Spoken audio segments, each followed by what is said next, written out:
সম্মানিত সুধীমণ্ডলী,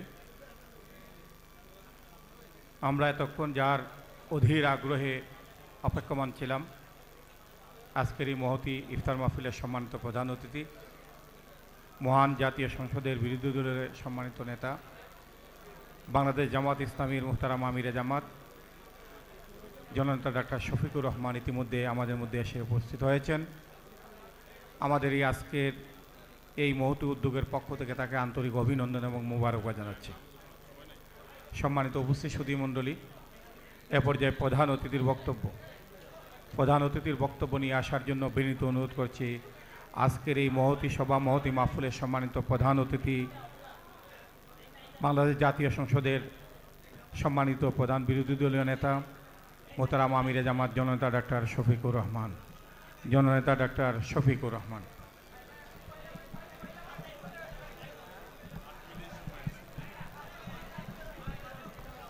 আসসালামু আলাইকুম ওয়া রাহমাতুল্লাহ।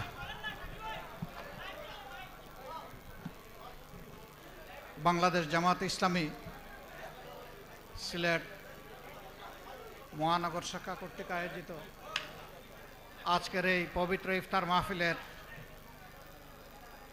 সম্মানিত প্রিয় সভাপতি, মঞ্চে বসা আমার প্রিয় সংগঠন এবং বন্ধু সংগঠন সমূহের সম্মানিত শীর্ষ নেতৃবৃন্দ, জ্যেষ্ঠ নেতৃবৃন্দ, উপস্থিত প্রাণপ্রিয় সিলেটবাসী, আমি আল্লাহ তাবারক ওয়া তাআলার শুকরিয়া আদায় করি যে আল্লাহ তাআলা পবিত্র রমজানে ইফতারের এই উসিলায় আমাদেরকে একত্রিত হওয়ার তৌফিক দান করেছেন, আলহামদুলিল্লাহ। আমি আমার আলোচনার শুরুতেই গত রমজান থেকে শুরু করে এই রমজানের ভিতরে আমরা আমাদের যে সমস্ত প্রিয়জন আপনজনকে হারিয়েছি তাদের সকলের আত্মার মাগফিরাত কামনা করছি। এর আগেও যারা আমাদের থেকে হারিয়ে গেছেন, আল্লাহ তাদের সকলকে জান্নাতের মেহমান হিসাবে কবুল করুন। রমজানে সবচেয়ে বড় বরকত হলো যে এই মাসে আল্লাহ তাআলা কোরআন নাজিল করেছেন। কোরআন হচ্ছে মানবতার বিধান, কোরআন হচ্ছে মানবিক সমাজ কাঠামোর চাবিকাঠি। বাংলাদেশে 91% মুসলমান আমরা, ঠিক আছে, কিন্তু অন্য ধর্মের মানুষও আছে। এই বিধানটা শুধু মুসলমানের জন্য নয়, এমনকি এই বিধানটা শুধু মানুষের জন্য নয়, আল্লাহর এই বিধানটা সমস্ত সৃষ্টির জন্যে। সমস্ত সৃষ্টির জন্য আল্লাহর যে বিধান আল্লাহ তাআলা দিয়েছেন, যিনি সমস্ত মাখলুকাতের স্রষ্টা, তার চাইতে তার সৃষ্টির প্রয়োজন অন্য কেউ ভালো বুঝার কথা না। সেই আল্লাহ তাআলা আমাদেরকে ভালোবেসেই পয়দা করেছেন এবং তিনি আমাদেরকে এই বিধানটাও দিয়েছেন। শুধুমাত্র লিখিত বিধান আল্লাহ তাআলা পাঠাননি, বরঞ্চ বিধানের বাহক হিসাবে একজন উস্তাদ, যিনি মানবতার উস্তাদ, মুহাম্মদুর রাসূলুল্লাহ সাল্লাল্লাহু আলাইহি সাল্লামকে আল্লাহ তাআলা আমাদেরকে দান করেছেন, যার ব্যাপারে আল্লাহ নিজে সার্টিফাই করে বলতেছেন, ইন্নাকা আলা খুলুকিন আযীম, নিশ্চয়ই আমি আপনাকে সর্বোত্তম বৈশিষ্ট্য সহকারে পয়দা করেছি। অন্য আয়াতে আল্লাহ তাআলা বলেছেন, ওয়ালাকাদ কানা লাকুম ফি রাসূলিল্লাহি উসওয়াতুন হাসানা, সকলের জন্য তিনি হচ্ছেন উত্তম আদর্শ, সকল বয়স, সকল পেশা, দুনিয়ার সকল মানুষের জন্য। আলহামদুলিল্লাহ, আমি খুব আশাবাদী আমাদের যুব সমাজ এখন আল্লাহর বিধানকে বুঝার জন্য তারা খুবই আগ্রহী এবং তারা এই তেজ, তারা এই আবেগ তারা অন্তরে ধারণ করে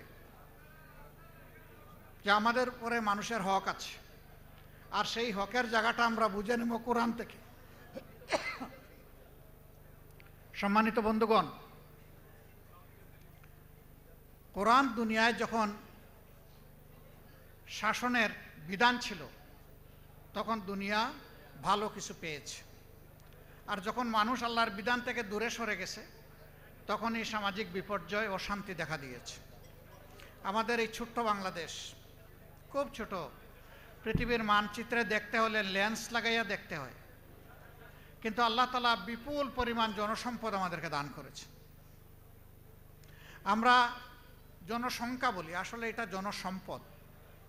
এই সম্পদকে সম্পদে পরিণত করতে পারলে বাংলাদেশের চেহারা পাল্টে যাবে ইনশাআল্লাহ। এবং সব কিছুর পিছনে মানুষ, আর আল্লাহ সব কিছু সৃষ্টি করেছেন এই মানুষের জন্য। মানুষ পরিবর্তন হয়ে গেলেই দুনিয়া পরিবর্তন হয়ে যাবে। আমাদের সমাজে নানাবিধ বিভ্রান্তি, বৈষম্য, দুর্নীতি, বিভিন্ন ধরনের অপকর্ম মারাত্মকভাবে জেঁকে বসে আছে। একটা নির্বাচন হয়েছে, ফলাফল আমরা মেনে নিয়েছি, খুশি হয়ে হোক অখুশি হয়ে হোক। আমরা ওই কালচারে যেতে চাইনি যে আমরা এই ফলাফল মানি না, কারচুপি হয়েছে, এই ফলাফল বাতিল করতে হবে না, আমরা এই দাবি তুলিনি। আমরা বলেছি কষ্ট আছে বুকে, কিন্তু মেনে নিলাম। আমরা গঠনমূলক বিরোধী দল হিসাবে দায়িত্ব পালন করতে চাই, কিন্তু আমরা অনুগত বিরোধী দল হব না। অনুগত বিরোধী দলের রূপ বাংলাদেশ বহুবার দেখেছে। তারা জনগণের রাইটের পক্ষে কথা বলে নাই, তারা এস্টাবলিশমেন্টকে অন্ধভাবে সহযোগিতা করেছে। আমাদের পলিসি ক্লিয়ার, তাআওয়ানু আলাল বিররি ওয়াত তাকওয়া ওয়ালা তাআওয়ানু আলাল ইসমি ওয়াল উদওয়ান। ভালো কাজে সব কিছু দিয়ে সমর্থন করব, মন্দ কিছু হলে আমরা প্রতিবাদ করব, প্রয়োজনে আমরা রুখে দেব ইনশাআল্লাহ। তাহলে সরকারি দল বিরোধী দল সবাই মিলে একটা সুন্দর দেশ আমরা গড়তে পারবো। বিরোধী দলের জায়গা থেকে যদি শুধু বিরোধিতা করি, অন্ধ বিরোধিতা, দেশ ধ্বংসের দ্বার প্রান্তে চলে যাবে। আবার সরকারি দল যদি বিরোধী দলকে দমনের নীতি অতীতের মতো অনুসরণ করে, তাও দেশ যাবে রসাতলে, ক্ষতিগ্রস্ত হবে দেশবাসী। এইখানে সবচেয়ে বড় দায়িত্ব পালন করতে হবে সরকারি দলকে। সরকারি দল যদি দায়িত্বশীলতার সাথে মানুষের আমানতদারি রক্ষা করে, যদি তারা অন্যায় অপরাধ বন্ধ করতে পারেন, দুর্নীতি বন্ধ করতে পারেন, চাঁদাবাজি বন্ধ করতে পারেন, আমি বিশ্বাস করি 5 বছরে এই দেশ পরিপূর্ণভাবে বদলে যাবে ইনশাআল্লাহ। কিন্তু এই জায়গাগুলোতে যদি ব্যর্থ হন, সামাজিক ন্যায় বিচার যদি কায়েম করতে ব্যর্থ হন, তাহলে এর মাসুল শুধু সরকারি দল দেবে না, এর দ্বারা ক্ষতিগ্রস্ত হবে 18 কোটি মানুষ। দোয়া করবেন আমরা বিরোধী দল হিসাবে যেন চৌকস পাহারাদারের দায়িত্ব পালন করতে পারি, চোখ যেন সব সময় জনগণের অধিকারের দিকে খাড়া রাখতে পারি, স্থির রাখতে পারি, আল্লাহকে যেন ভয় করে চলতে পারি। আল্লাহর বিধানের লঙ্ঘন হয় এমন কিছু যেন আমরা মেনে না নেই। আপনারা আমাদের জন্য দোয়া করবেন। মানুষের শান্তি আমাদের শান্তি, মানুষের কল্যাণ আমাদের কল্যাণ। খায়রুন নাস মান ইয়ানফাউন নাস, ওই মানুষই সবচেয়ে ভালো মানুষ যে মানুষের কল্যাণে পাগল হয়ে লেগে থাকে। আল্লাহ যেন সেইভাবে আমাদেরকে পাগল পারা হয়ে লেগে থাকার তৌফিক দান করেন। আজকের এই ইফতারের উসিলায় আল্লাহ তাআলা আমাদেরকে ক্ষমা করুন। প্রিয় দেশের উপর আল্লাহ রহম করুন। আল্লাহ পাক শান্তির ফয়সালা নাজিল করুন এবং সমাজের শান্তি শৃঙ্খলা ফিরিয়ে আনতে আমাদের সকলকে দায়িত্বশীল ভূমিকা পালন করার তৌফিক দান করুন। আমার জন্য দোয়া করবেন। আমার জীবনে আমি কখনো যে জায়গায় বসে সংসদ অধিবেশন হয়, এমপি সাহেবরা যেখানে বসেন, সেই জায়গাটা এখনও আমার দেখার সুযোগ হয় নাই। আল্লাহ যদি আমাকে হায়াত দেন, বাঁচাইয়া রাখেন, তাইলে এই 12 তারিখ দেখার সুযোগ হবে আমার। কাজেই পার্লামেন্টের জন্য আমি একজন শিশু। আল্লাহ যেন এই শিশুটাকে আপনাদের দুয়ার বরকতে সাহায্য করেন, খালেস পাবে। আমি যেন জাতির পাহারাদারের দায়িত্ব পালন করতে পারি, আমি যেন ন্যায়সঙ্গত ভূমিকা পালন করতে পারি, আমি যেন নেপোটিজমের ঊর্ধ্বে থাকতে পারি, আমি যেন আমার মানবিক চাহিদাকে পিছনে রেখে জনগণের চাহিদাকে প্রাধান্য দিতে পারি। আল্লাহ সেই তৌফিক যেন আমাকে দান করেন। সুবহানাকাল্লাহুম্মা ওয়া বিহামদিকা আশহাদু আল্লা ইলাহা ইল্লা আনতা আস্তাগফিরুকা ওয়া আতুবু ইলাইক। আসসালামু আলাইকুম ওয়া রাহমাতুল্লাহি ওয়া বারাকাতুহু। সম্মানিত সুধীমণ্ডলী, আলহামদুলিল্লাহ, আমরা খুবই কৃতজ্ঞ। আপনারা আপনাদের শতব্যস্ততার মধ্যে আমাদেরকে সময় দিয়েছেন এবং বিভিন্ন রাজনৈতিক দলের নেতৃবৃন্দ এখানে এসে উপস্থিত হয়েছেন। বিশেষ করে সিলেট সিটি কর্পোরেশনের নবনিযুক্ত প্রশাসক, জেলা বিএনপির সভাপতি জনাব আব্দুল কাদিম চৌধুরী সহ সকল আমাদের সহকর্মী রাজনৈতিক দলের নেতৃবৃন্দ এবং সর্বপর্যায়ের সাংবাদিক বন্ধুগণ, আপনাদের সকলকে আমরা ধন্যবাদ জানাচ্ছি, মোবারকবাদ জানাচ্ছি কষ্ট করে আমাদেরকে সময় দেওয়ার জন্য। আমরা এ পর্যায়ে সংক্ষিপ্ত মোনাজাত করব। মোনাজাত পরিচালনা করছেন মাওলানা হাবিবুর রহমান।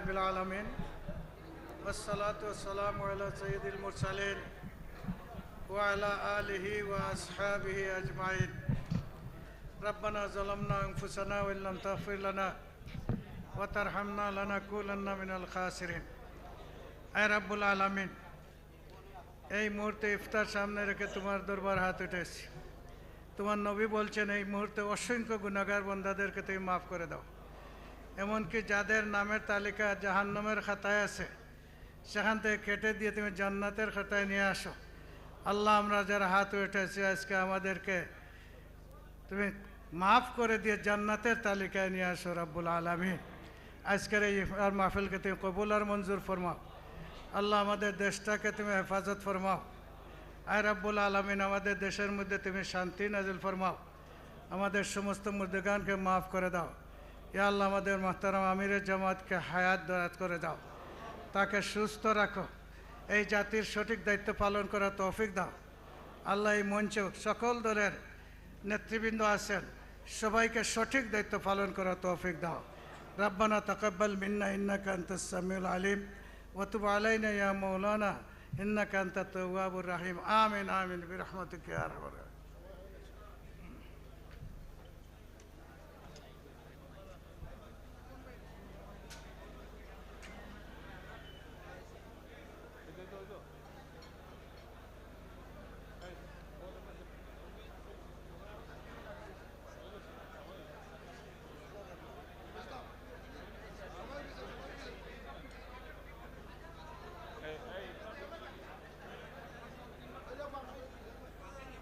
জি আপনারা ইফতার শুরু করেন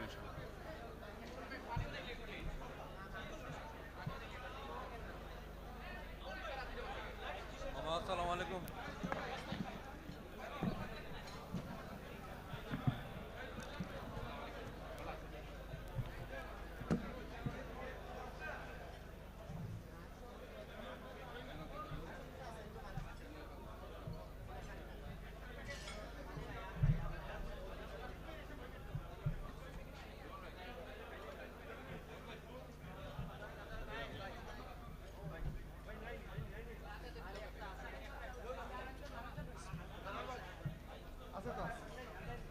সামান্য হইলেই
সম্মানিত সুধী মণ্ডলী, এখানে আজান হবে আর মাঠে আমাদের ব্যবস্থা রয়েছে নামাজের, পাশাপাশি মসজিদ আছে, আপনাদের সুবিধা আরামবাগ মসজিদে নামাজ পড়তে পারেন ইনশাআল্লাহ।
لا جماعة إلا بالأذان